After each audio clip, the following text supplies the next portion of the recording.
মা বলছে আমার ছেলেটা খুবই খারাপ। বউয়ের কথা শুনে ওই একই মা বলছে যে মেয়ের জামাইটাও ভালো না, মেয়ের একটা কথাও শোনে না। বোন বাপের বাড়ি এসে বলল যে ভাইটা আগের মতো নেই, খারাপ হয়ে গেছে, তত্ত্ব তালাশ করে না, দাওয়াত দেয় না, খোঁজ খবর নেয় না, ঈদ চাঁদ কোরবানি যায় জামা কাপড় দেয় না, একটু দাওয়াতও করে না, একটু বিপদে পড়লে হেল্প করে না।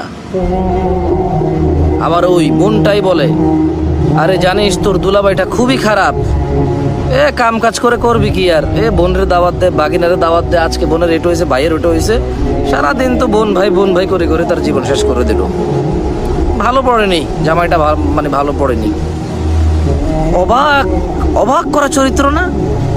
মা তার ছেলের জন্য যে চরিত্রকে অপছন্দ করে, ঘৃণা করে,